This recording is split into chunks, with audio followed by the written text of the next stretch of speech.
I'm currently involved with a partnership called Ravuma Partnership in the northeastern part of Mozambique in Africa. This partnership came about many years ago as some organizations, individuals, and some churches were involved in the Yao people. And it became the Yao Partnership that later on also added a geographical component to this, and it became the Nyasa Yao Partnership. Now, at the moment, this partnership is called Ravuma because the Ravuma River is the northern border of Mozambique. And so between the Zambezi and the Ravuma rivers, there's a number of unreached people groups, very remote area. And this partnership is focusing on that area, which is called the northeastern part of Mozambique. But in 2006, I was asked to facilitate a meeting with about 40 missionaries up in the northeastern part of Mozambique. There was potential conflict. There was people were not sure where they're going, what they are doing there. It's very difficult circumstances, very challenging. So I was flown up to Pemba to facilitate the meeting with this group of missionaries, but I didn't really know what I was getting myself into. There was no clear outcomes, given for me. So we just started, and the normal way that we start these kind of meetings in partnership development is to get the expectations of the group. And I facilitate the first session to see what is happening, why we are there, what is people's expectations of our time together. And very quickly I realized that there's this high level of frustration among these missionaries, and there's a lot of conflict.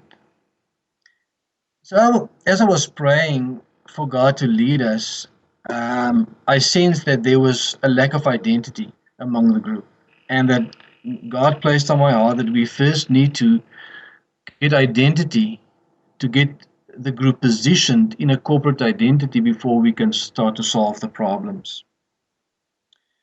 So we work through the expectations, and like the process is, we clarify them, we minimize them, and then we come to agreement what the agenda will be.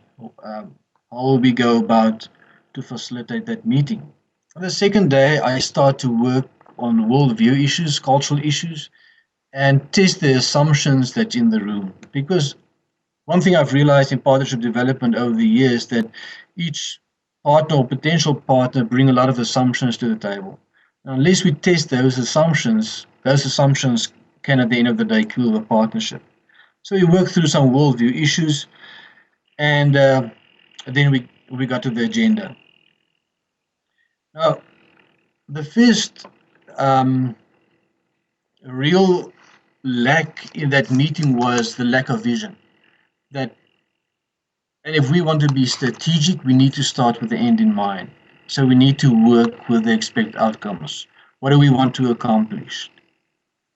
So we started off by looking at vision, and around about on the third day of our meeting, we talked about vision.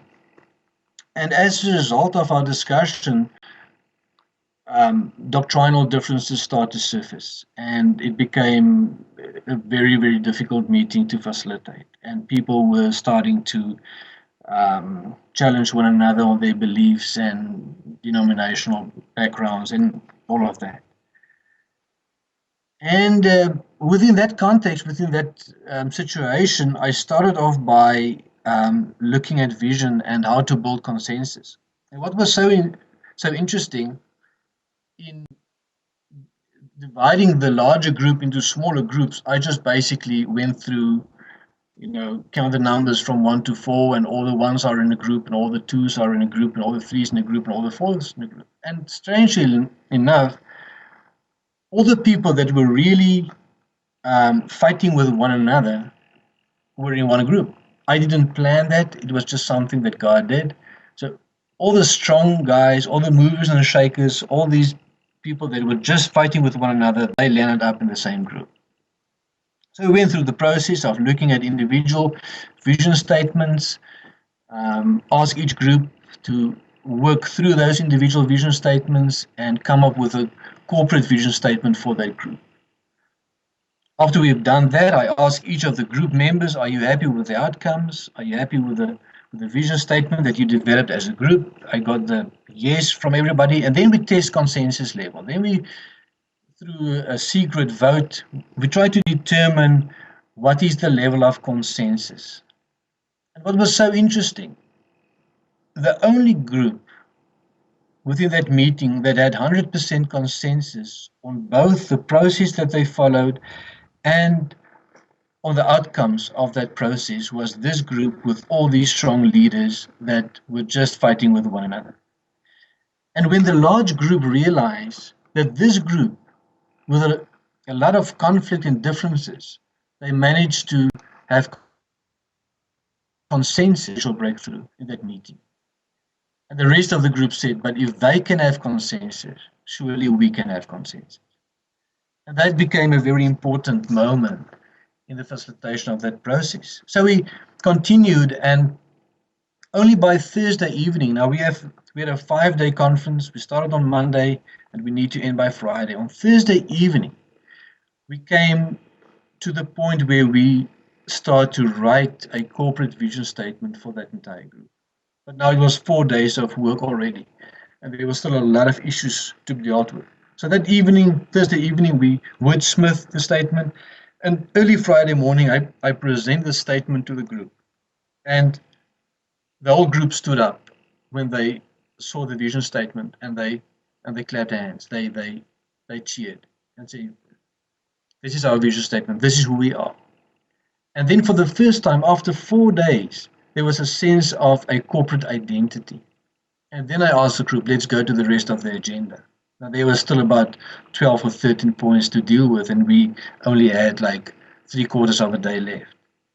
And by 3 o'clock Friday afternoon, after we went through every single point on the agenda, we drew up action plans. At 3 o'clock that afternoon, I asked the meeting, are you happy? Is there anything else that you would like to discuss? And they said, no, we are happy. So, and the principle is that 2/3 of the process is laying foundations. Once you have positioned the people, the performance will happen automatically.